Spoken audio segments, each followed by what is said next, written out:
मुहर्रम को आप सल्लल्लाहु अलैहि वसल्लम ने शहरुल्लाह करार दिया है। सही हदीस है कि आप सल्लल्लाहु अलैहि वसल्लम ने फरमाया, सही है, मुस्लिम की हदीस है कि रमज़ान के रोज़ों के बाद सबसे ज़्यादा जो रोज़े अफजल हैं वो शहरुल्लाहिल मुहर्रम, अल्लाह के महीने मुहर्रम के हैं, यानी अल्लाह की तरफ उस मुहर्रम की निस्बत की जा रही है। तो ये एक बड़ी फजीलत की चीज़ है। और कुरान में जिन 4 महीनों को मोहतरम करार दिया है, अरब उन महीनों में जंग व जिदाल को हराम समझा करते थे कि यार ये नाजायज़ है, इसमें जंग नहीं करनी चाहिए, इन महीनों का एहतराम लाजिम है। उनमें 4 महीनों में मुहर्रम भी है। मुहर्रम, रजब, ज़िलहिज्जा, ज़िक़ादा, ज़िलहिज्जा, ये 4 महीने हैं जो मोहतरम है, लेकिन उसमें फिर रजब भी दाखिल है और ज़िक़ादा भी और ज़िलहिज्जा भी, तो ये भी है। और 10 मुहर्रम के रोज़े की बड़ी फजीलत है। आप सल्लल्लाहु अलैहि वसल्लम ने फरमाया 1 साल के गुनाहों की माफ़ी का ज़रिया बनता है। लेकिन आपने फरमाया कि यहूदियों की मुशाबहत ना करो, क्योंकि यहूदी एक रोज़ा रखते हैं तो हम 9, 10 या 10, 11 2 रोज़े मिलाएंगे। तो ये मुहर्रम की फजीलत है। और ये क्यों है इसकी हमें वजह मालूम नहीं है। जैसे किसी ने अभी भाई ने सवाल पूछा ना एक कि इसमें कोई वाक़यात हुए थे, तो पहले मैं बता दूं 10 मुहर्रम में जब नबी सल्लल्लाहु अलैहि वसल्लम ने मुहर्रम के महीने की ये फजीलत बयान की तो इसको किसी वाक़या की बेस पे बयान नहीं की है। इस बारे में जितने वाक़यात हमारे पास मनक़ूल हैं कि आदम अलैहिस्सलाम जन्नत से ज़मीन पे आए थे, या क़यामत आएगी इस दिन, या ये कि और पता नहीं क्या क्या, इब्राहीम अलैहिस्सलाम को आग में डाला गया, ये सब मन घड़त हैं, इसकी कोई हकीकत नहीं है, मौजू रिवायतें हैं। अलबत्ता इस दिन मूसा अलैहिस्सलाम और बनी इसराइल को फ़िरौन से निजात मिली थी। इस बारे में रिवायत सनदन बेहतर है, यानी उसको मुस्नद रिवायत कहा जा सकता है। तो वो ये कहा जा सकता है कि 10 मुहर्रम को मूसा अलैहिस्सलाम और बनी इसराइल को अल्लाह ने फ़िरौन से निजात दी थी। इसी बेस पर यहूदी रोज़ा रखा करते थे इस दिन।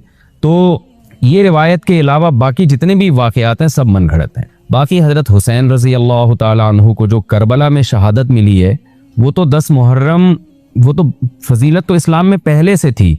तो हज़रत हुसैन रज़ी अल्लाह ताला अन्हु का वाक़या तो बाद में हुआ है, तो इससे हज़रत हुसैन की शहादत को और फजीलत मिल गई कि आपको एक मुक़द्दस दिन में अल्लाह ताला ने शहादत अता फरमाई है।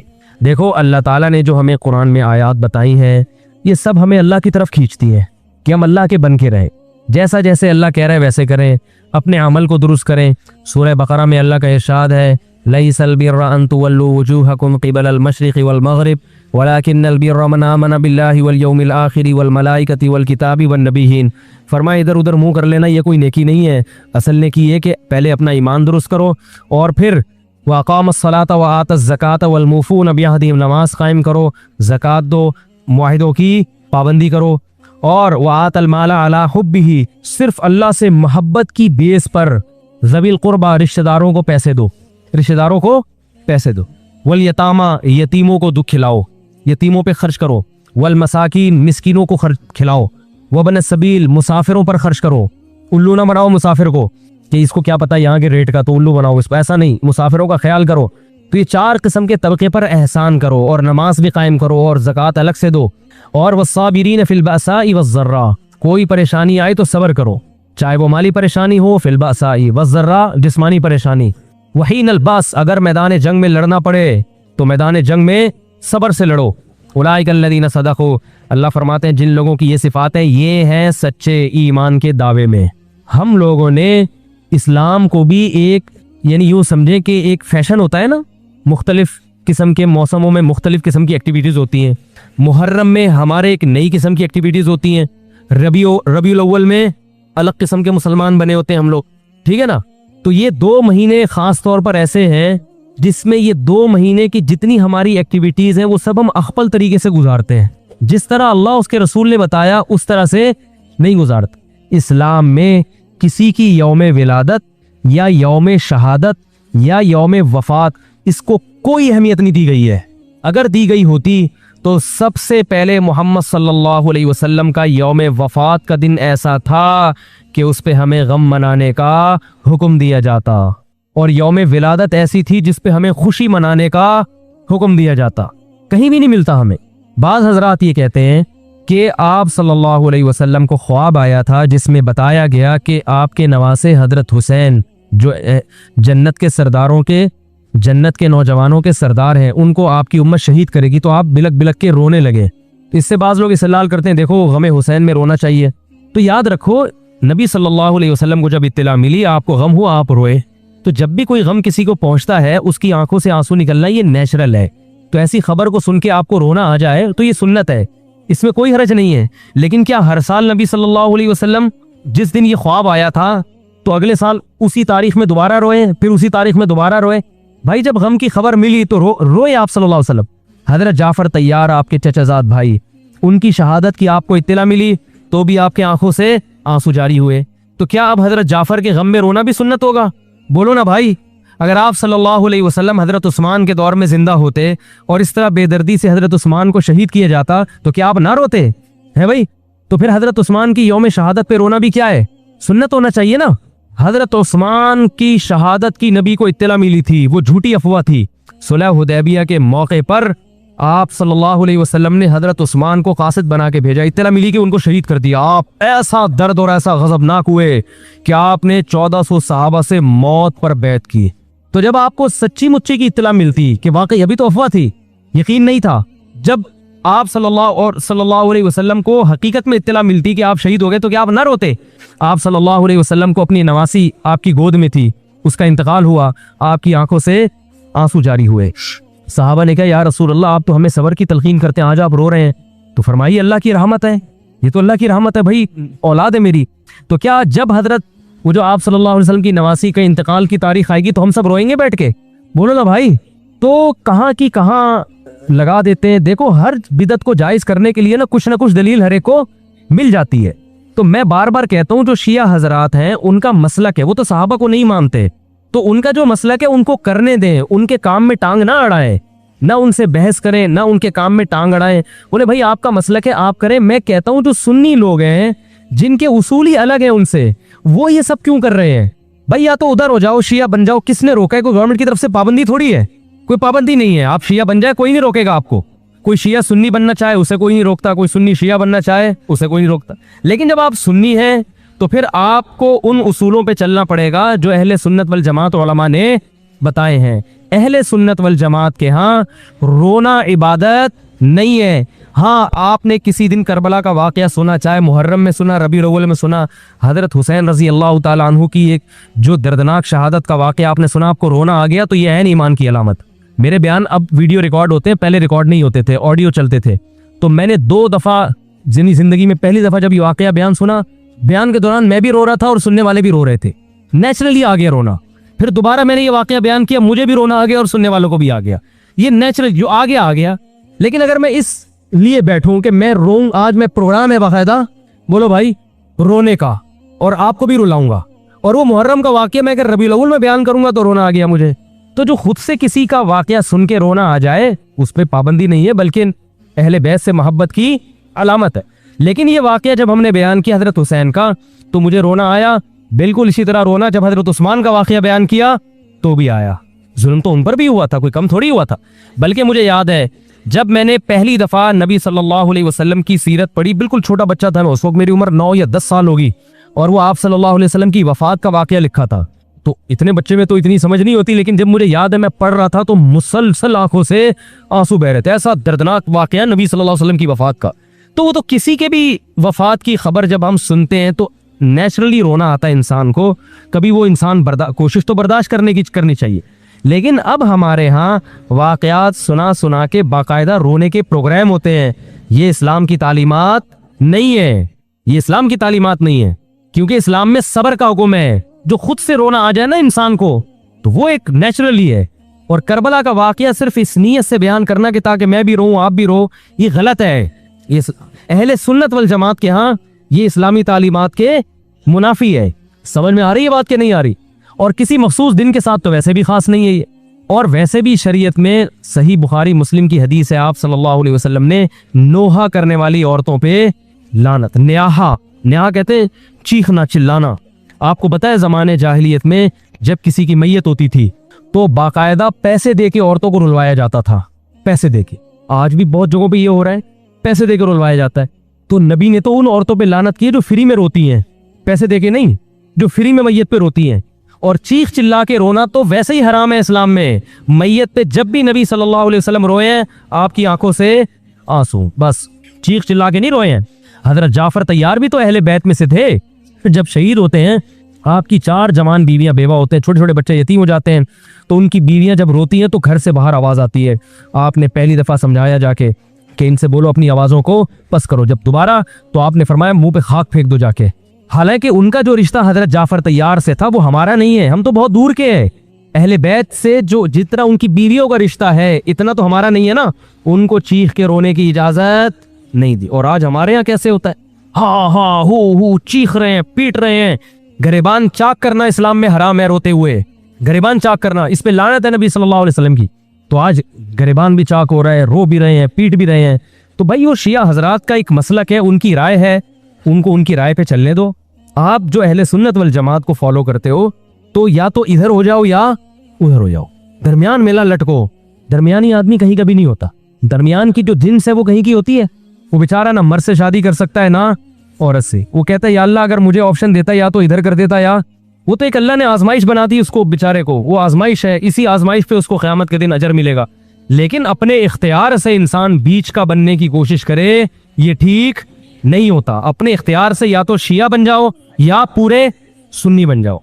तो अहले सुन्नत हदीस की किताबों को फॉलो करते हैं, और जो हमारी बुखारी मुस्लिम है शिया हजरात नहीं मानते इन किताबों को, वो नहीं फॉलो करते इनको।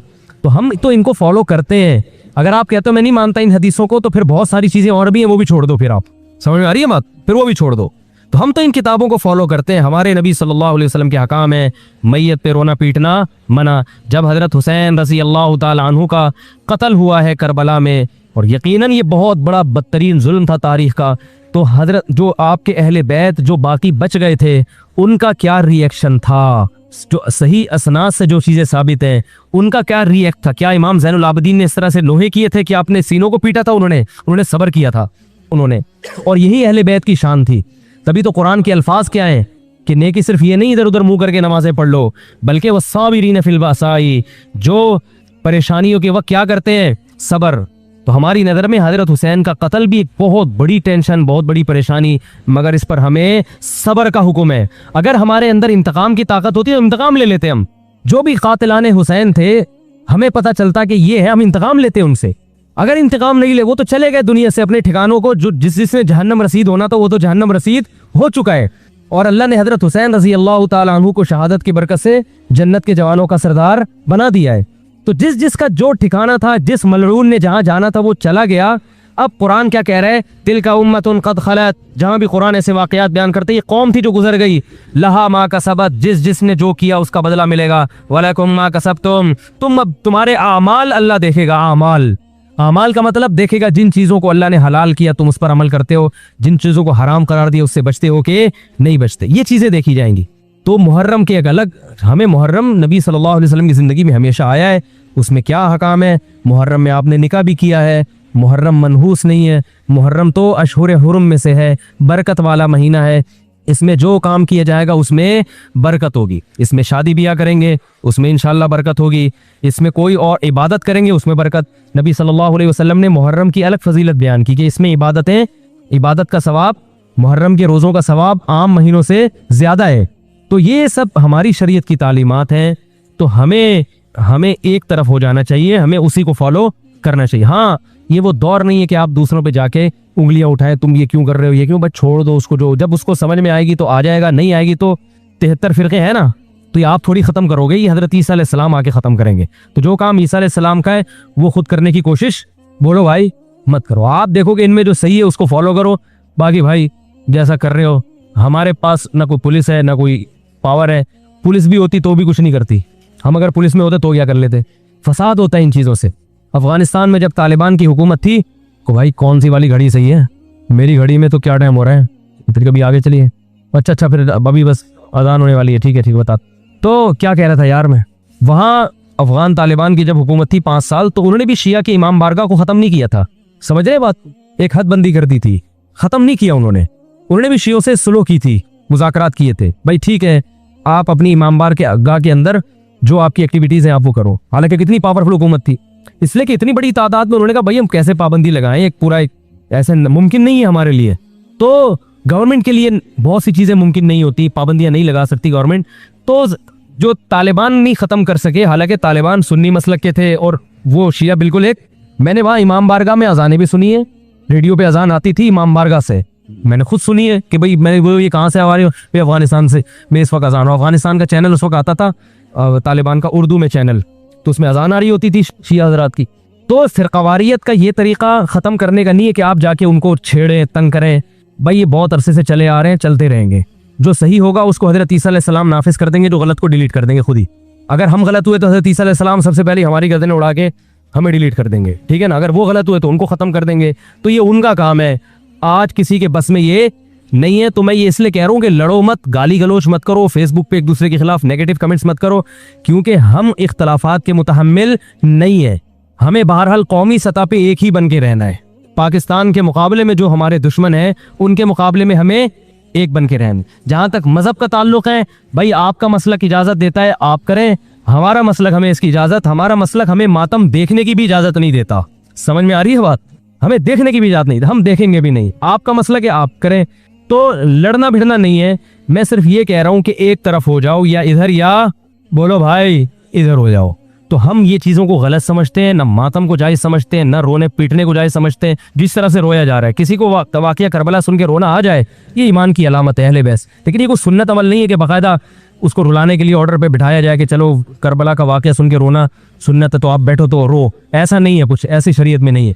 अल्लाह ताला से दुआ है कि अल्लाह ताला हमें अहले सुन्नत वल जमात में अगर हम हैं तो हकीकी मानों में उसमें दाखिल कर ले, और फिर उसी को फॉलो करने की तौफीक अता फरमाए, और मुल्क को बदअमनी से महफूज फरमाए। एक तो KPK के एक बहुत बड़े आलिम हजरत मौलाना शेख इदरीस साहब, हजरत मौलाना शेख इदरीस साहब जो शेखुल हदीस भी थे, मुझे उनके बारे में पहली मरतबा उस वक्त पता चला जब मैं जापान के ट्रिप पे गया था।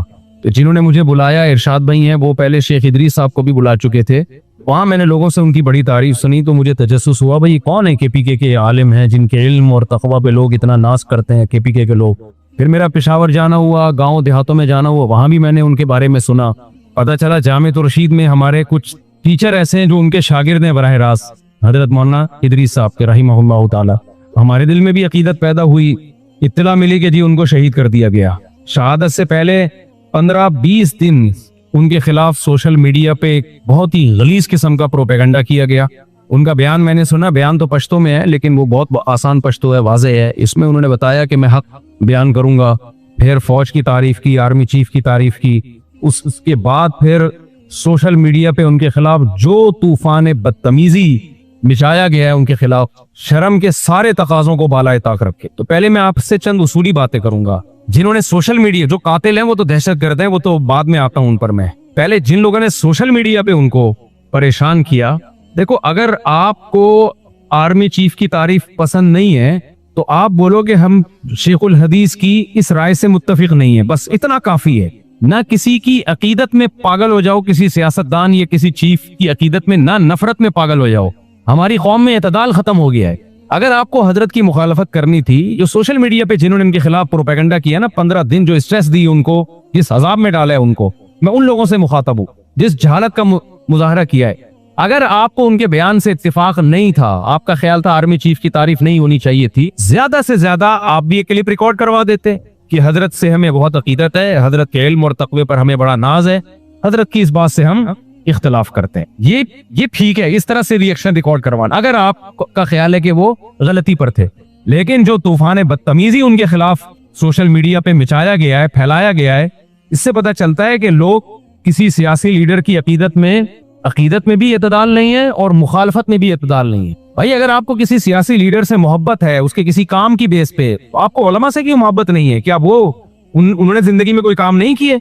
सिर्फ इल्म ही, दीन का इल्म एक ऐसी बुनियादी चीज है, अगर जर्रा बराबर भी ईमान होना तो इंसान को अहले इल्म से मोहब्बत होगी। जो 1-1.5 हफ्ता 15 दिन उनको अजियत दी है ना, तो सोशल मीडिया पे हम भी देख रहे थे, इतना आगे जाने की कोशिश मत करो। किसी सियासी लीडर की मोहब्बत में भी पागल मत हो जाओ और नफरत में भी पागल मत हो जाओ। आजकल लोग नफरत करते हैं उसमें भी पागल हो जाते हैं और मोहब्बत में भी पागल हो जाते हैं। आप थोड़ा सा सॉफ्ट कॉर्नर रखो। हमारे भी बड़े जब कोई बात करते हैं तो बाज दफा हमें भी उससे थोड़ा सा इश्काल होता है, मर्ज कर देते हैं, हजरत इस बात से हमें क्या है, इख्तिलाफ है। मजमे में भी कह देते हैं हमें इनसे, भाई उलमा की इताअत की जाएगी उस इल्म में जो अल्लाह ने उनको दिया है। सियासत में अगर वो कोई बात करते हैं, आपको उनसी बात से इख्तलाफ है, तो एतदाल के साथ आप उस राय को बयान कर दो। मैं नहीं कह रहा आप उनकी बात को 100% दुरुस्त मानो, लेकिन इस बात पे भी इम्कान है कि वो सही बोल रहे हो। जरूरी नहीं कि आपकी राय सही हो, मैं तो इसको फर्ज कर रहा हूं कि गलत भी अगर उन्होंने बोला बिल फर्ज, तो आपको अगर उनसे इख्तिलाफ है किसी भी, और ये आइंदा भी हो सकता है। देखो आपके वालिद जब ये JUI और PTI के फड्डे चल रहे थे ना, इमरान खान की हुकूमत थी, JUI वाले बहुत ज्यादा इमरान खान के खिलाफ थे, यहूदी एजेंट, और वो लोग इनके खिलाफ वो डीजल की रट लगाई भी थी। तो मैं उस वक्त भी ये बात कहता था कि किसी सियासी लीडर की अकीदत में भी पागल होने की कोशिश न करो, नफरत में भी पागल होने की कोशिश मत न करो। एक ही घर में मियाँ बीवी में तलाकें हुई हैं, बीवी PTI की है और शौहर JUI का है, या बेगम उसको सपोर्ट, दोस्तों में लड़ाइयां हुई हैं। छोड़ो, मैंने कहा ये कल आपस में मिलके बैठे हुए होंगे अपने सियासी मफाद में, आज बैठे हुए कि नहीं बैठे हुए? आज मौलाना फजलुर रहमान मानते हैं कि PTI से दोस्तियां बढ़ाने की कोशिश कर रहे हैं। मैंने उस वक्त ये बात कही थी, आप राय रखो, PTI के सपोर्टर भी बन सकते हो, JUI के सपोर्टर भी बन सकते हो, जो आपको अच्छा लगे आप उनको सपोर्ट करो, आपस में नफरतें पैदा मत करो। इतना आगे पूरी दुनिया में होता है, कुछ हुकूमत में होते हैं, कुछ अपोजिशन में होते हैं, जहां भी जमहूरियत होगी इख्तलाफात लाजमी होंगे, लेकिन लिमिट क्रॉस करने की कोशिश ना करें। अभी लोग पागल हुए हैं, नफसियाती हुए हैं, अकीदत में भी अंधे हुए हैं और नफरत में भी अंधे हुए हैं। ना दुनिया में कोई इतना नेक है जितना आप समझ रहे हो, ये जहन में रखना। किसी सियासी लीडर को अगर आप बहुत ज्यादा नेक समझ रहे हो, थोड़ा सा कम कर लो। कुछ अपनी भी गलतियां होती हैं जिसकी वजह से इंसान सजाएं भुगतता है, सारे मजलूम नहीं होते, कुछ अपनी भी कोताहियां होती हैं। और जिससे आपको नफरत है उससे थोड़ी सी नफरत कम कर लो, इतना बुरा नहीं है जितना आप उसको समझ रहे हो। मैं शुरू से ये बयान देता आ रहा हूं, हमारे जामिअत रशीद में एट अ टाइम तलबा में JUI के भी थे, PTI के भी थे, मुस्लिम लीग के भी थे। उनमें भी जब कोई ज्यादा एग्रेसिव होते थे हम ये कहते थे भाई तहम्मुल पैदा करो यार, एक क्लास में रहते हो आप लोग। जामिअत रशीद ने इजाजत दी भी थी, जो जिस सियासी तंजीम में हो हमें सबको इजाजत है, जिसको चाहे वोट देना, यहाँ पढ़ने के लिए आए हो, पढ़ाई को फोकस करो यहाँ पे। तो ये हमेशा से सियासी इख्तलाफात होते रहे। तो हजरत ने एक बयान दे दिया आर्मी चीफ की तारीफ में। अब जिनको फौज से आजकल नफरत चल रही है, कल फौज से इनको मोहब्बत भी थी कि नहीं थी। एक साहब ने मुझे कहा कि इसी फौज ने बांग्लादेश तोड़ा है, इसी फौज ने ये किया, इसी फौज ने ये किया। मैंने कहा तोड़ा होगा, बांग्लादेश भी सब कुछ किया होगा, लेकिन जब इमरान खान की हुकूमत थी उस वक्त आपने ये इल्जाम फौज पे क्यों नहीं लगाया? वो PTI के थे, मुझे उनसे इख्तलाफ नहीं है, सपोर्टर होंगे, ठीक है, अच्छी बात है, आप जिसको चाहो सपोर्ट करो। लेकिन मैंने कहा ये जो इल्जामात आप लगा रहे हो कि बांग्लादेश फौज ने तोड़ा है, बलूचिस्तान में हालात खराब करने की जिम्मेदार फौज है, मैंने कहा जब इमरान खान की हुकूमत थी उस वक्त आपने ये इल्जामात फौज पे क्यों नहीं लगाए? उस वक्त आपके पास आपका मुताला कम था, अब आपने स्टडी किया है, या उस वक्त फौज से आपके मफादात थे? तो ये इनमें से कोई जुर्म फौज ने नहीं किया। जहां फौज ने इमरान खान को हटाया तो आपने ये सारे इल्जामात अब फौज पे लगाए हैं जाके। या तो आपने रिसर्च अभी की है, तो पहले क्यों नहीं की रिसर्च? मैं ना फौज की हिमायत कर रहा हूं ना मुखालफत कर रहा हूं, मैं तो ये कह रहा हूं कि हमारी जो आजकल जो हमारी कौम की जो स्टेटमेंट है ना, उसके पीछे या तो किसी की मोहब्बत होती है या किसी की नफरत होती है, वो रिसर्च नहीं होती। जिसने रिसर्च के बाद की है वो कहे बात, लेकिन मेजॉरिटी के बाद रिसर्च नहीं होती। अकीदत में अंधे या नफरत में अंधे, ये चल रहा है मार्केट में। तो ये जो सियासी लीडर है ना, कल फौज का इनके साथ मफाद हुआ तो ये हीरो बना देंगे फौज को, फौज इनको हीरो बना देगी, और ये किसको हीरो बना देंगे? फौज को हीरो बना देंगे। तो मैं और आप क्यों लड़े भाई? मैं और आप क्यों नफरतें पैदा करें? और उलमा की मुखालफत, उलमा के खिलाफ जबान दराजियां। मैंने बताया ना, एतकाफ में मैंने एक लफ्ज बोल दिया था कि मौलाना फजलुर रहमान को डीजल मत बोलो, ये गलत है। बंदा एतकाफ तोड़ के चला गया। क्या कर रहे हो भाई? किसका नुकसान? मेरा नुकसान कर रहे हो, अपना नुकसान कर रहे हो। वो PTI के थे, उस दौर की बात है जब ये नफरतें उरूज पे थी, एतकाफ तोड़ के चला गया। मैं तो इस मौलवी को मानता ही नहीं। तो यही हमने इमरान खान की तारीफ में 2 लफ्ज बोल दिए थे। तो आप देख, जब इमरान खान ने यूनाइटेड नेशन में जाके तकरीर की और सपोर्ट किया कश्मीर को और कादियानियों के खिलाफ कुछ कानून साजी की कोशिश की, मैंने 2 लफ्ज बोले थे। तो जो गालियां हमें पड़ी थी, जो हमारे पुराने लिसनर वो अनसब्सक्राइब करके भाग गए। तो तुम्हारा ज़र्फ जब इतना छोटा है तो तुम दुनिया में किसी से भी कुछ नहीं सीख सकते। समझ में आ रही है बात? किसी से कुछ नहीं सीख सकते तुम, बहुत छोटा ज़र्फ है यार। थोड़ा ज़र्फ क्या कर लो, बड़ा कर लो ज़र्फ थोड़ा सा। आप कह सकते थे मुफ्ती साहब की राय से हमें इख्तिलाफ है, हम बाकी बयान सुनेंगे, सियासी राय नहीं मानते, ये कह देते, कोई बड़ा मसला नहीं। इतनी नफरत के यार 2 लफ्ज तुमसे बर्दाश्त नहीं हो रहे, ना उनसे हो रहे थे ना इनसे हो रहे थे। मेरे भाई इतना लिमिट को क्रॉस करने की कोशिश ना करो। यही हशर किया है इतने बड़े बुजुर्ग, ना उनकी दाढ़ी का ख्याल किया, जो सोशल मीडिया पे जिन्होंने उनके खिलाफ प्रोपेगेंडा किया, मैं उनकी बात कर रहा हूँ। उन्होंने 2 लफ्ज बोल दिया आर्मी चीफ की तारीफ में, फौज की तारीफ में, तो क्या उनके खिलाफ पहले सोशल मीडिया पे जहरीला जो जाहिलों ने जो कुछ किया उनके साथ, फिर उसके बाद जो दहशतगर्दों ने इनको शहीद किया है, वो तो इनफ हो गया। और ये शहीद क्यों किया? उनकी शहादत से एक चीज समझो, अक्सर लोग जब कोई फौज की तारीफ करता है ना, लोग उसको दरबारी सरकारी मौत से डरने वाला कहते हैं। मैंने 1-1.5 महीने पहले बयान दिया था, इस वक्त जो फौज की मुखालफत करे उसकी जिंदगी को किसी से खतरा नहीं है। सोशल मीडिया पे मुखालिफिन भरे हुए हैं, इस वक्त जो पाकिस्तान को सपोर्ट करेगा और फौज की हिमायत, मैं आसिम मुनीर की या आर्मी चीफ की बात नहीं कर रहा, चीफ एक शख्स है, उससे आपको नफरत भी हो सकती है, आपको मोहब्बत भी हो सकती है। आर्मी के चीफ आते जाते रहते हैं, कोई तारीफ करेगा कोई बुराई करेगा, हमेशा से होता रहा है, वो तो हमारी भी एक राय है। लेकिन एज ए इदारा जो फौज की हिमायत करेगा उसकी जिंदगी को खतरा है। और आज आपने अपनी आंखों से देख ली, बहादुर वो नहीं है जो फौज की मुखालफत कर रहा है, उसे कोई खतरा नहीं है। सोशल मीडिया पे भरे हुए लोग, ज्यादा से ज्यादा ये होगा फौजी उठा के सॉफ्टवेयर अपडेट करके छोड़ देंगे उसको। बहुत से लोग मुखालफत कर रहे थे, फौजी ने उठाया सॉफ्टवेयर अपडेट किया, विंडो चेंज की, पुरानी विंडो डली हुई थी, नई विंडो डाली, तो वो तो फिर अब ये बोल रहे हैं इलेक्शन में धांधली बिल्कुल भी नहीं हुई थी। वो इतने अपडेट हो गए कि वो इतने तो यानी बहुत ही अपडेट हो गए ना, वो उनके ऐसे सॉफ्टवेयर अपडेट हुए हैं। ज्यादा से ज्यादा ये करेंगे ना, वो मार के थोड़ी फेंकेंगे। कितने साफियों को मार दिया भाई, बहुत से साफी हैं बोल रहे हैं फौज के खिलाफ, कुछ भी नहीं हो रहा उनको। इस वक्त जिंदगी को उसके खतरा है जो मजहबी स्कॉलर पाकिस्तान की हिमायत में या फौज की हिमायत में बोलेगा। क्योंकि याद रखो, पाकिस्तान ये जो इस्लाम दुश्मन ताकतें हमारे खिलाफ है ना, ये हमारी आर्मी के खिलाफ है। इनको पता है पाकिस्तान बचा हुआ आर्मी की वजह से है। सियासी लीडरों के पास भी फोर्स थोड़ी है। कबाब में हड्डी, जो मुल्क बचाने में सबसे बड़ी हड्डी कौन है? वो फोर्सेस है हमारी, चाहे वो आर्मी हो, चाहे वो एयरफोर्स हो, चाहे वो नेवी हो। तो इसलिए जो फोर्सेस की मुखालफत करेगा बैनुल अक़वामी ताकतों की आंख का तारा होगा। वो जो हिमायत करेगा उसकी जान को खतरा है। और आज आपने केपीके में देख लिया, शेखुल हदीस मौलाना इदरीस की शहादत के बाद जब उन्होंने खुल के पाकिस्तान और पाकिस्तान की फोर्सेस की हिमायत की है, उनको शहीद कर दिया गया। मैं समझा पा रहा हूं अपनी बात? तो इसलिए इस वक्त जो हिमायत करेगा वो बहादुर है, वो डरता नहीं है। उन्होंने कहा कि मैं डरता नहीं हूं किसी से, और उन्होंने साबित कर दिया कि मैं बहादुर हूं। उनको थ्रेट्स थी, उनको खतरात थे। तो एक पैगाम तो हमें ये मिला, दो पैगाम। पहला, किसी आलिम की राय से, सियासी राय से आप इख्तलाफ करो तो उस आलिम की शान में तौहीन बोलो और मत करो। इख्तलाफ करने का आपको हक है, तौहीन करने की अल्लाह ने आपको इजाजत नहीं दी है। ये बहुत बड़ा जुर्म उसका, लेकिन सफेद दाढ़ी का तो ख्याल करो, उसकी उम्र का तो ख्याल करो। दूसरा, इस वक्त जो फोर्सेस की हिमायत करेगा बहादुर वो है, क्योंकि आवाम से भी गालियां पड़ रही हैं और जिंदगियों को भी खतरा है। मुखालफत करो, सब कहेंगे, सलूट करेंगे, सलाम करेंगे, बहादुर के खिताब देंगे आपको। और ये आपने अपनी आंखों से देख लिया। तीसरी चीज, कराची में कितने उलमा शहीद हुए। हजरत मौलाना असम शगूरी शहीद रहमतुल्लाह अलैह, मौलाना यूसुफ नियालवी शहीद हुए। एक सिलसिला चला था कराची में उलमा की शहादतों का। मुफ्ती निजामुद्दीन शहीद हुए।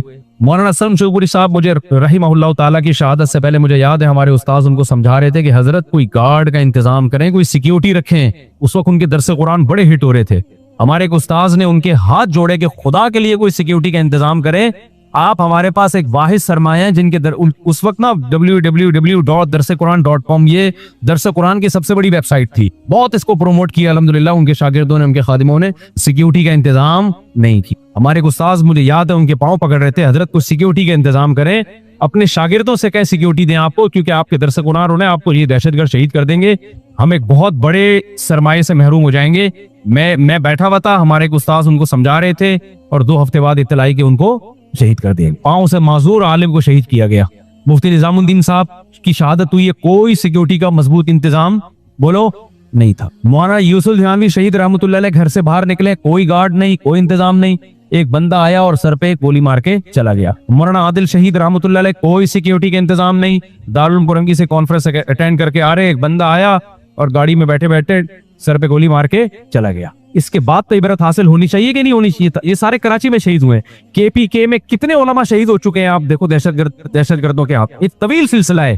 तो ये उन उलमा पर नहीं, उनके शागिर्दों पे सवाल उठते। देखो, असल तो जिम्मेदारी है हुकूमत की कि हुकूमत इन उलमा को सिक्योरिटी दे। तो क्या आप हुकूमत से उम्मीद रखते हो कि वो अपनी जिम्मेदारी पूरी करेगी? है भाई, सारा टाइम हुकूमत को गालियां देने में जाया करने से बेहतर नहीं है कि अपना कोई इंतजाम कर लो? तो क्यों नहीं उनके शागिर्दों ने उनके लिए सिक्योरिटी का इंतजाम किया? जब सोशल मीडिया पे उनको बुरा भला भी कहा जा रहा है, गालियां पड़ रही हैं, तो अंदाजा हो जाना चाहिए कि दुश्मनी बढ़ गई है। कोई इंतजाम नहीं है उलमा की गार्ड का, कोई सिक्योरिटी। गवर्नमेंट को गालियां देने से कुछ भी नहीं होगा। हुकूमत पहली जिम्मेदारी में बता रहा हूं कि हुकूमत की है, गवर्नमेंट की है कि वो इन उलमा की हिफाजत करें। अगर गवर्नमेंट नहीं कर रही तो क्या आवाम की हिफाजत, आवाम की जिम्मेदारी नहीं है कि अपने उलमा के लिए सिक्योरिटी का इंतजाम करें? देखो, उलमा की मिजाज में इस्तिगना होता है, तो बाज़ दफा नहीं मानते उसे। आवाम की जिम्मेदारी है, उनके मुरीदों की, उनके शागिर्दों की जिम्मेदारी है। बोले आपके गार्ड होंगे, आप चाहो या नहीं चाहो। आपका बाप जब बीमार होता है, डॉक्टर कहता है कि इनको ये दवा खिलानी है वरना इनका ब्लड प्रेशर शूट कर जाएगा, ब्रेन हेमरेज हो जाएगा। अब्बा दवा नहीं खा रहे हो, आप गन पॉइंट पे खिलाओगे उनको। अगर आपको अब्बा से मोहब्बत होगी, अगर आपको अब्बा से मोहब्बत होगी, आपको अपने बच्चे से मोहब्बत होती है, वो टीका नहीं लगवाने दे रहा, आप जबरदस्ती उसके कूले में टीके घुसेड़ते हो क्योंकि आपको बच्चे से क्या है, मोहब्बत। वहां आप ये नहीं कहते मैं अल्लाह पे तवक्कुल करूंगा, बीमारी भी अल्लाह के हाथ में, शिफा भी किसके हाथ में, अल्लाह के हाथ। छोड़ो क्या बच्चे को टीके से तकलीफ हो रही, नहीं लगाऊंगा डॉक्टर साहब, कोई बात नहीं, नमूनिया है, टाइफाइड है, कोई बात नहीं, मैं किस पे तवक्कुल करूंगा, अल्लाह पे। अल्लाह जब जिंदगी देता है तो अल्लाह देता है, मौत देता है तो अल्लाह देता है। जितने दिन बच्चे ने जिंदा रहना रहेगा, मरना होगा, मर जाएगा। वहां तो ये बात नहीं करते। अपने बुजुर्गों की जब बात आती है सिक्योरिटी की, और भाई अल्लाह वालों को तो अल्लाह पे तवक्कुल होता है। जो रात खबर में गुजरनी है वो जमीन पे नहीं गुजर सकती, जो जमीन में गुजरनी है वो खबर पे नहीं गुजर, ये बातें करके सिक्योरिटी की ऐसी की तैसी है। आधा कुरान लेते हो, आधा नहीं लेते। यकीनन जो रात कब्र में गुजरनी है वो गुजरेगी, ये भी अल्लाह ने हमें बताया। लेकिन ये भी अल्लाह ने हमें बताया, या अय्युहल्लज़ीना आमनू खुदू हिज़्रकुम, ऐ ईमान वालो अपने बचाव की तदबीरें इख्तियार करो, दुश्मन से बचाव की तदबीरें इख्तियार करो। ये भी किसका हुक्म है, अल्लाह का हुक्म है। तो इसलिए केपीके में तो है ही नहीं उलमा की कोई सिक्योरिटी, उसको ऐसा बुरा समझते हैं बहुत से लोग, कहते हैं तवक्कुल के खिलाफ है। इसलिए मेरे भाई दुश्मन बढ़ते जा रहे हैं। मेरा तो ख्याल था कि हजरत की सिक्योरिटी होगी बहुत सख्त, ये तो हमें बाद में पता चला कोई सिक्योरिटी नहीं थी। तो जो उलमा बच गए हैं, केपीके वालों से हम हाथ जोड़ते हैं, खुदा के लिए उनकी सिक्योरिटी का आप खुद इंतजाम करो। उलमा नहीं करते, आप अवाम करें उनके लिए, गार्ड रखे, तनख्वाह दे उनको, ऐसी गाड़ियां दे उनको, चंदा करके दो, भले हदिया करके दो, ऐसी गाड़ियां दो जिसमें गार्ड बैठ के उनके साथ जा सकें। इससे औरत के हुकूक का तहफ्फुज होता है, औरत महफूज हो जाती है। क्योंकि मर्द के लिए औरत तक पहुंचने का निकाह के अलावा कोई रास्ता बाकी नहीं रहता। और निकाह का मतलब क्या है, अपने आप को सारी जिंदगी की मर्द ने टेंशन में डाल दिया। तो मर्द टेंशन उठा के औरत को हासिल करता है। जब बेपर्दगी वाला माहौल होगा तो औरत एक ऐसा इंस्ट्रूमेंट बन जाएगी इंटरटेनमेंट का, सस्ता तरीन और मजेदार तरीन। बात आ रही है समझ में, सबसे मजेदार और सबसे ज्यादा सस्ता। तो वो वैल्यू क्या हो जाएगी औरत की, खत्म, जो कि हो गई है। तो ये ऐसा जिसमें औरत का, इस एक सिस्टम में औरत के हक का तहफ्फुज है, जिसमें इस्लाम हया को प्रोमोट कर रहा है, इसमें औरत का क्या है, तहफ्फुज है। मर्द के लिए औरत से दिल बहलाना आसान नहीं रहेगा। दूसरे में क्या है, गरीबों का तहफ्फुज है, और इसमें रुकावट मुआशी निजाम है, उसमें गरीबों का तहफ्फुज है। उसमें मालदार आपकी राह में रोड़े अटकाएगा। बात आ रही है। तो इसलिए मेरे भाई हुकूमती सतह पे भी इन दो चीजों के खिलाफ आवाज उठानी चाहिए। अपनी सलाहियतों को दाएं बाएं चीजों में जाया मत करो, ये कानून पास हो जाए, ये कानून पास हो जाए, ये हो जाए। और भाईजान सबसे पहले ये पास करवाओ कि को एजुकेशन सिस्टम को खत्म किया जाए। स्कूलों में लड़कियों का ड्रेस प्रॉपर होना चाहिए। फीमेल को मेल नहीं पढ़ाएगा, मेल को फीमेल नहीं पढ़ाएंगे।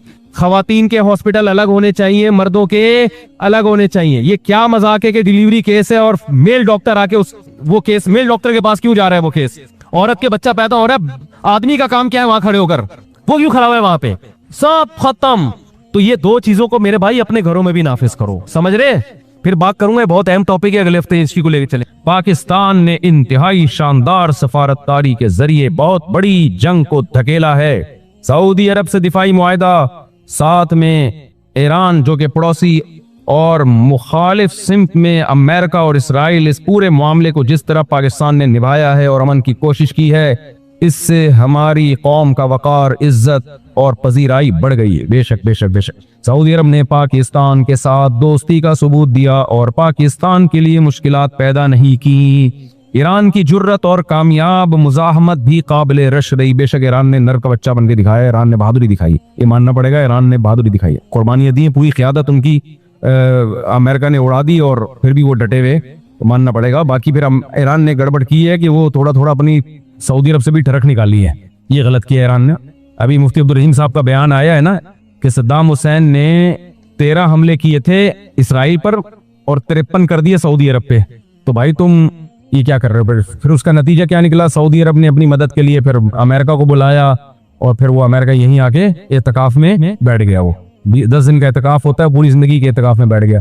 तो अब सऊदी अरब ने सही किया, गलत किया, लेकिन इसमें मजबूर किसने किया? सद्दाम हुसैन ने मजबूर किया। भाई आपको क्या जरूरत है, आपने कुवैत पे कब्जा कर लिया, फिर आगे सऊदी अरब पे भी। तो मसला ये होता है कि बाज लोग इसराइल का नाम इस्तेमाल करके वो दूसरों से दुश्मनी भी निकालते हैं। तो ईरान ने इसराइल के खिलाफ जब तक चल रहा था सारी दुनिया मान रही थी जिंदाबाद भाई, लेकिन उसने इसराइल की आड़ में सऊदी अरब को भी कूटना शुरू कर दिया, और दलील ये दी है कि अड्डे हैं वहां पे। भाई उन अड्डों से आप पे अटैक नहीं हो रहा, उन अड्डों से आप पे अटैक नहीं हो रहा। तो वो सऊदी अरब जाने, वो अमेरिका जाने, और वो आज से थोड़ी हो, तो बहुत पहले से हैं। तो इसलिए ईरान, अगर मैं इस मामले में ईरानी हुकूमत की तारीफ करता हूँ, मारो उसने जवान मर्दी का मुजाहरा किया है, ये मानते हैं, लेकिन दूसरे जो काम सही है उसको सही कहा जाएगा, जो गलत है उसको गलत कहा जाएगा। तो उसने ये भी किया, जो सऊदी अरब को क्यों आप हमला कर रहे हो। बाज लोग कहते हैं सऊदी अरब में बादशाहत है, जो नाजायज बादशाहत है। देखो, बातें करने पर गवर्नमेंट की तरफ से कोई पाबंदी नहीं है। जब सऊदी अरब का पाकिस्तान आर्मी के साथ इत्तेहाद हुआ था ना, आर्मी नहीं, फोर्सेस के साथ, उसमें एयरफोर्स भी है, हमारी सबसे जानदार शानदार तो एयरफोर्स है, तो हमारे पायलट हैं, हमेशा से मशहूर हैं। तो तभी मुझे बचपन से पायलट बनने का शौक था, इसलिए मेरी 2-3 तस्वीरें बचपन की पायलट वाले ड्रेस में हैं, बस वो तस्वीरें ही हैं, वो भी पता नहीं कहाँ चलेगी। तो अब भी पायलट से कम नहीं है भाई, अब भी जहाज उड़ा रहे हैं, और क्या जहाज ही तो उड़ा रहे हैं बैठ के हम। खैर, अअज़्ज़ु मक़ामिन फ़िद्दुना सरजु साबिहिन व खैरु जलीसिन फ़िज़ ज़मानी किताबु। जब JF-17 के पायलटों को देखता हूँ ना मैं जहाज उड़ाते हुए, तो मुझे मुतनब्बी का शेर याद आता है, मौजू से हट जाता हूँ, क्या करें। अअज़्ज़ु मक़ामिन फ़िद्दुना सरजु साबिहिन। पहले जमाने में शायरों के क्या तख़य्युल हुआ करते थे यार, अब लड़कों को देखो यार, कोई लड़कापन रहा ही नहीं है, लेडीज बनते जा रहे हैं, फैशल करवा रहे हैं, और पता नहीं कमर खोल के क्या कर रहे हो यार तुम। मुतनब्बी पढ़ लेते। मुतनब्बी कहता है मर्द के लिए सबसे इज्जतदार जो जगह है ना, जहां बैठ के मर्द क्या लगता है, मर्द का बच्चा लगता है, वो है तैरते हुए घोड़े की पुश्त। रहने दो यार, ऐसे ही ठीक, लेवल से ऊपर की बातें हो जाती हैं तो थोड़ा सा मामला खराब हो जाता है। दौड़ते हुए घोड़े की नहीं, सरजु साबिहिन में सबाहत तैराकी को बोलते हैं, तैरते हुए घोड़े की पुश्त। उस जमाने में JF-17 नहीं था, राफेल भी नहीं था, तो अब भी राफेल था, वो भी राफेल क्या था ना, वो तो थोड़े दिन पहले की बात है कि हुआ करता था, अब वो भी था बन गया। तो देखो कैसे मीम्स बनी थी, कबाड़ में राफेल ले लो भाई, पाकिस्तानी कौम मीम्स बनाने पर आए, बड़ा मजा आता है।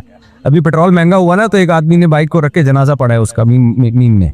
तो अअज़्ज़ु मक़ामिन फ़िद्दुना सरजु साबिहिन, दुनिया में सबसे ज्यादा मर्द के लिए जो इज्जतदार जगह है, जिसपे मर्द क्या लगता है, मर्द का बच्चा लगता है, वह है तेज तैरते हुए घोड़े की पुश्त। अगर मुतनब्बी आज मौजूद होता तो वो JF-17 के पायलट के बारे में ये बात कहता, जब वो राफेल के ताक़ुब में निकला। जहाज में तो भाई आदमी अपने ससुराल भी जा रहा होता है बैठ के, क्या ख्याल है, वो सीन नहीं आएगा उसको, वो ऐसा नहीं लगेगा कि मर्द का बच्चा है। ससुराल जब आदमी जा रहा हो तो कैसा लगता है, वो आप सबको पता है कैसा लगता है, आदमी नहीं लग रहा होता, बहरहाल वो जो भी लग रहा होता है। तो अगर वो देख लेता ना हमारे जमाने के तैयारे और पायलटों को देख लेता, हमारे जो फजाई शाहीनों को देख लेता, तो फिर मुतनब्बी ये शेर घोड़े पे ना कहता, किस पे कहता, हमारे पायलटों के बारे में कहता, तो हमारी एयरफोर्सेस के बारे में कहता। और आगे मुतनब्बी ने बड़ी प्यारी बात की है, वह खैरु जलीसिन फिज़ ज़मानी किताबु। आज के लौंडे लपाड़ों को कहा है कि लौंडे लपाड़े ना फख्र करते हैं, अबे मेरी बगल में एक हसीना बैठी हुई है, मैं जिससे डेट मारता हूँ, ये देख कितनी खूबसूरत, इसके साथ में कायद आज़म के मज़ार पे बैठता हूँ। अल्लाह माफ फरमाए, कायद आज़म ने भी माफ नहीं करना बेटा, ऐसे चपेड़े लगेंगे ना कायद आज़म की तरफ से क़यामत के दिन, बोलेंगे कमबख्तो तुम लोग मेरे मज़ार को डेटिंग पॉइंट बनाया हुआ है। बेगैरती की भी कोई इंतहा होती है यार, कहीं और गंदे नाले में जाके बैठ जाओ, बरसाती नाले में बैठ जाओ जाके यार। तो आज नौजवान फख्र करता है कैसी हमनशी है मेरी बगल में और मेरे साथ हसीना, ना ना ना, मर्द के फख्र करने की ये चीज नहीं है। मुतनब्बी गुमराह आदमी था लेकिन बातें खानदानी कर गया। कहता है खैरु जलीसिन फिज़ ज़मानी किताब, सबसे बेहतर हमनशीन किताब है किताब, यानी मर्द के दो कंडीशन में आदमी बहुत अच्छा लगता है, एक जब उसके हाथ में किताब हो और मुताला कर रहा हो, अदीब लगता है देखने में, लगता है कि नॉलेजेबल आदमी है, नॉलेज इंप्रूव करने का इसको शौक है। और दूसरा जब JF-17 की पुश्त पे बैठा हुआ जहाज उड़ा रहा हो, या तेज रफ्तार घोड़े की पुश्त पे बैठा हुआ। आज उसका ऑल्टरनेट क्या है हमारे पास, किताब का ऑल्टरनेट है टिकटॉक पे लड़कियों का नाच, लड़कियों के डांस, वो आपकी हमनशीन है टिकटॉक, एक रील दूसरी रील तीसरी रील, फिर वो बस नाच और डांस और यही छिछोरपना देखते रहते हैं लोग। तो मुतनब्बी ने एक और बड़ी प्यारी बात की। मुतनब्बी पता है गुमराह आदमी था लेकिन फिर भी कुछ बातें बड़ी खानदानी करके गया। ये गुजरा है आज से 1000 साल से भी ज्यादा हो गया इसको, मुतनब्बी को तकरीबन 1100 साल पुराना शायर है। मुतनब्बी कहता है कि एक दफा शराब खाने में गया, उसके दोस्तों ने इनवाइट किया कभी आओ हमारे साथ भी बैठो। तो जब शराब खाने में घुसा है तो इसके दोस्त पीने पिलाने में लगे हुए थे, तो दोस्तों ने इसको भी शराब पेश की कि काइंडली 2 घूंट आप भी। तो इसने शराब तो नहीं पी, लेकिन अपने दोस्तों की दिलशिकनी भी नहीं की। दोस्तों की तारीफ इसने इन अल्फाज में की, ली अहिब्बती अन यमलऊ बिस्साफियातिल अक्वबा व अलैहिमी अन यबज़ुलू व अलैया अल्लाह अशरबा। कह रहे दोस्ती का तकाजा यही है मेरे महबूबों के लिए कि मुझे पिलाने की कोशिश करें। उनकी दोस्ती का ये तकाजा है कि वो मुझे पिलाएं। दोस्त है ना तो अपने साथ शरीक करे, लेकिन मुझ पर मेरी गैरत का तकाजा ये है कि मैं ना पीऊं। अब सवाल पैदा होता है कि मुतनब्बी क्या तुम्हें नशे का शौक नहीं है? नशा तो हर आदमी को होता है। तो अगले शेर में उसका जवाब देता है कि भाई मुझे भी नशा है, मैं इतना नेक नहीं हूं कि मुझे नशे का शौक ही नहीं है। कहता नशे तो शराबियों में बैठता हूं तो नशे का शौक होगा कि नहीं होगा? तो यार ऐसा नहीं होंगे मैं दूध का धुला हुआ कि मुझे नशे का शौक नहीं है, लेकिन कहता है मुझे नशा पता है किस चीज का है, कि मुझे नशा है घुमसान की जंग हो रही है और उसमें मैं घोड़े की पुष्प पे सवार होकर तलवार लेके मैदान जंग में कूद पड़ूं और तलवारों की झनकार से मुझे जो ठरक पैदा होती है ना, जो मैं नाचता हूं, वो वाला कह रहा है ये प्रोग्राम इस शराब में मुझे नजर नहीं आ रहा। तो मेरे जो नशा है वो क्या है? तलवारों की झनकार, उसमें लड़ाई नहीं आ रही। मेरा ख्याल है बात पहले जमाने में हुआ करता था, अब ये सब खत्म हो गया। मुतनब्बी कहता है कि लोग मुझसे पूछते हैं मैं कौन हूँ, मुझसे आके ना पूछते हैं कि हजरत आप कहाँ से हैं, अंडा मोड़ से आपका ताल्लुक है, पटेल पाड़ा में रहते हैं, आप डिफेंस में रहते हैं, कहाँ रहे लोग? हम तारुफ करते हैं ना, मुझे लग रहा है आप लोग बोर हो रहे हैं, शायद बोर हो रहे हैं। मुझे आपको देख के ऐसा लग रहा है आप टेंशन में आ गया। आगे सवाल जवाब देता हूँ, थोड़ा सा मैं अपनी ठरक निकाल रहा हूँ असल। तो बाज़ दफा ये होता है कि लोग कहते हैं हम तो सब शरी मसाइल पूछने के लिए आए, इन्होंने क्या प्रोग्राम शुरू कर दिया, लेकिन यार तू हमारे हम भी सुन लिया करो यार। तो मुतनब्बी पता है क्या कहता है कि लोग मुझसे पूछते हैं कि हजरत आप हैं कौन, आपके बारे में हमें कहाँ से मालूमात मिलेंगी? तो मुतनब्बी कहता है मेरे बारे में मालूमात लेनी है तो मुझे तलवार जानती है, घोड़ा जानता है और किताब जानती है, इसके अलावा मेरा किसी से सलाम दुआ किसी सलाम दुआ। तलवार के बारे में मुझसे आप मालूमात ले सकते हैं, तलवार बताएगी भाई इसके हाथ में आ जाओ तो बस खैर नहीं है, खोपड़ियां कटना शुरू हो जाती हैं। घोड़ा बताएगा, घोड़े से पूछोगे यार मुतनब्बी के बारे में रिपोर्ट पेश करो, कह रहे रिपोर्ट पेश करने की जरूरत नहीं है, मेरी लगाम जब मुतनब्बी के हाथ में होती है उसका स्टाइल बदल जाता है। और किताब बताएगी, किताब कहेगी भाई इतना अच्छा दोस्त है, जब एक दफा हाथ में मुझे पकड़ता है तो सफ़े उलटता ही चला जाता है। तो ये पुराने जमाने के शायरों के तखय्युल थे। अब डेटों के अलावा कोई तखय्युल बोलो बचा नहीं। नौजवानों के मसाइल क्या है? मेरे से जो आके पूछते हैं ना हजरत मिल नहीं रही, अब्बा नहीं मान रहे, मामू नहीं मान रहे, फलाने नहीं मान रहे, खुद नहीं मान रही, बस यही चल रहा है। इहतलाम बहुत हो रहा है, कोई दवा बता दें। जब सारा दिन यही सोचता रहेगा तो फिर यही होगा ना, नाइटफॉल ही होगा, वो सारा ख्वाब में आगे निकलेगा, ट्रक उलट गया, ये उलट गया, फलाना उलट गया। ये चल रहे हैं आजकल के नौजवानों के तखय्युल। भाई वो इकबाल ने कहा था ना कि तू शाही है बसेरा कर पहाड़ों की चट्टानों पर। इकबाल दुनिया में आ गए ना दोबारा, बोले कि तू पता नहीं कहाँ बसेरा कर रहा है यार। तो छोड़ो, भी ज्यादा आगे नहीं जाता मैं। तो मेरे भाई फौज में जाओ यार, ज्यादा से ज्यादा आर्मी ज्वाइन करो। देखो इस वक्त पाकिस्तान की हैसियत सिर्फ पाकिस्तान नहीं है, पूरी दुनिया के इस्लामी मुल्कों का दिफा, इसमें सबसे बड़ा किरदार पता है किसका है? मुंह से फूट लो, पाकिस्तान का है। हमने कुछ नहीं किया 70 सालों में, घास खाई है, लेकिन डिफेंस हमने बड़ा खानदानी कर लिया अपना।